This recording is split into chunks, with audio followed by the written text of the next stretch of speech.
Ayan kadamo dide.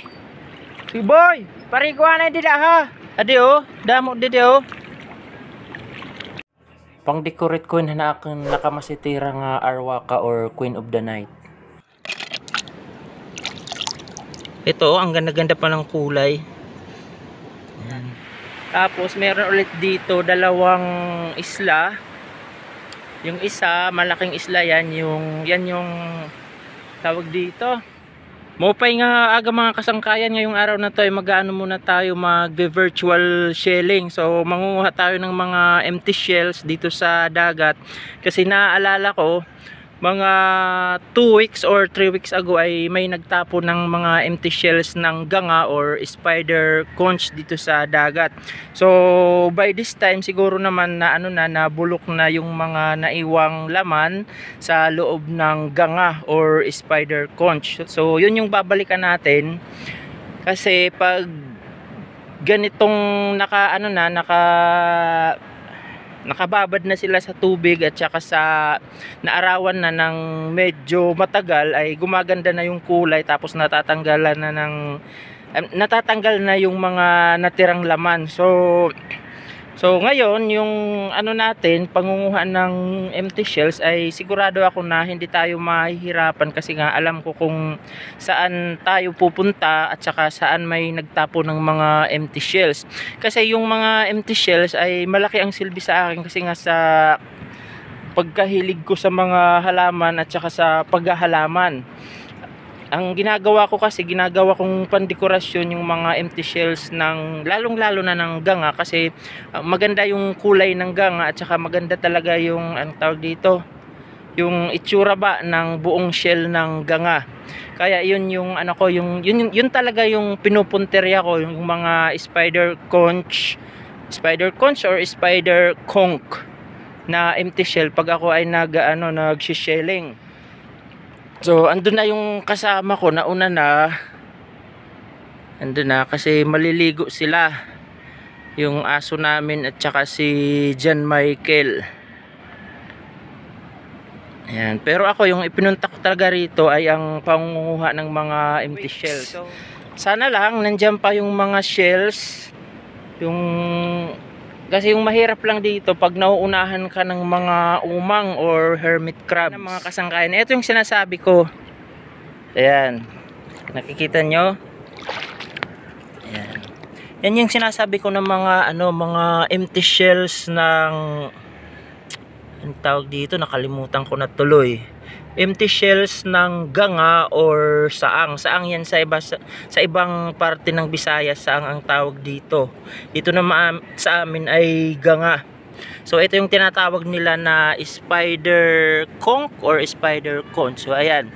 So hindi na tayo mahihirapan at hindi na tayo maglilibot pa dito. Hindi na tayo maglalakad ng pagkahaba-haba para lang makakuha tayo ng medyo madami-daming mga empty shells ng ganga. Kasi ito may tatlo dito. Tapos andun pa, ayun Ayan. Yun, medyo nandito yung madami-dami. Ayan. Ito yung sinasabi ko na pag pag nababad sa tubig dagat at saka ilang araw, ilang weeks na naarawan ay gumaganda yung kulay kasi nalilinis yung buong shell, natatanggal yung mga dumikit na lumot at saka dumikit na tawag dito, yung mga seaweeds na kulay brown. So yan yung ikinaganda pag nabababad na sila sa dagat. Yung nga lang, yung disadvantage or negative side pag hinayaan nyo sa dagat ay may mga pagkakataon na nauunahan ka ng mga umang or hermit crabs. So marahil ay nagtataka kayo kung bakit may mga sira na. Ayan, tulad nito, sira na. Kasi pag galing sa mga bahay-bahay, inuulam syempre yung ganga kasi ang ganga po ay isa sa mga pinakamasarap na shellfish. So ang ginagawa ay pinupukpok or minamartilyo sa ibabaw ng shell, kaya yan nasisira. Pero kahit sira na, ikinukuha ko pa rin kasi hindi naman natin maitatanggi na magaganda pa rin talaga yung mga empty shells ng ganga or spider conch. So ayan. So iwan ko lang kung makukunan natin ng focus, pero yung isang shell dyan, ayan, eto, meron na akong nakikitang laman na umang o hermit crab. So naunahan na tayo. Pero kukunin pa rin natin. Maganda talaga pag nababad na siya sa tubig dagat at saka sa araw. Kasi natatanggal yung mga lumot or mga mga seaweeds na nakadikit or tumutubo sa ibabaw ng shells. Gaya nito, oh. Maganda yung kulay, tsaka malinis na. Pero makikintab pa. Yung isa, ito kasi may nakita ako na sa loob na hermit crab or umang. So kukunin na rin natin to kasi ang ganda-ganda ng kulay, oh. Kukunin kong lahat to kasi maganda ito na pang-decorate doon sa potted na Queen of the Night or Arwaka plant, para naman habang hindi pa namumulaklak ay may nakikita na tayong maganda doon sa kahit man lang sa ibabaw ng mga pots. Ang dapat lang natin tandaan ay dapat hindi natin masyadong patagalin sa dagat at saka sa araw, kasi nawawalan din ng natural na kulay at saka nawawala din yung pagiging glossy or makintab niya. Kukunin kong lahat yung tatlo na to. Pero mga kasangkayan, naaalala ko mukhang naunahan na tayo ng ng maraming umang, kasi 2 weeks ago nang madaanan ko to, hindi lang ganito kadami yung yung mga empty shells na nandito. Halos isang tambak yung nandito eh. Kaya lang ngayon, kung makikita nyo, kung bibilangin natin, ayan nga, ito may 3 na akong nakuha, tapos may 4 pa dyan, tapos merong 8 dyan. So ilan na lang sila? 7 plus 8, 15 na lang. Naunahan na tayo ng umang or hermit crabs.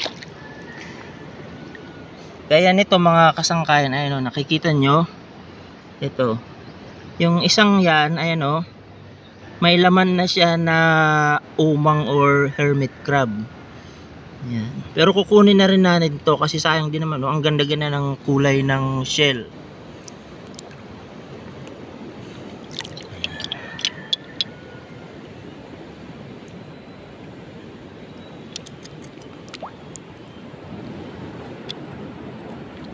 Kailangan kukunin natin yung ating sisidlan.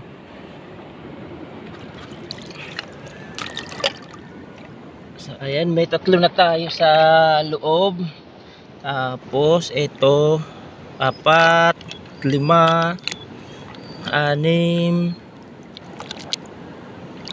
7. Ito, ang ganda-ganda pa ng kulay. Ayan. 8. Ito buo pa oh. Ay hindi pala, nasa nasa bandang ilalim yung yung sira. Pero okay lang yan kasi sabi ko nga kahit nga yung mas sira pa dito ay kinukuha ko. Ilan na nga ba yun? Basta ayan. So ubusin na natin to. Ayan. Tapos ito pa, sana walang umang. Okay, wala. Ito medyo malaki yung yung natanggal na part sa kanya, pero pag ganyan naman yung pagkakalagay natin sa sa ating garden ay maganda pa rin tingnan. So kukunin na rin natin ito.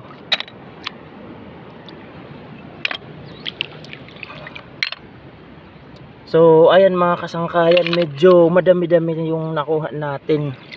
Pero gaya nga ng sabi ko kanina, mas madami sana to kung hindi lang tayo naunahan ng mga hermit crab or umang. So kung tama yung pagkakaalala ko, meron tayong 15. Ika nga, bilangin ulit natin.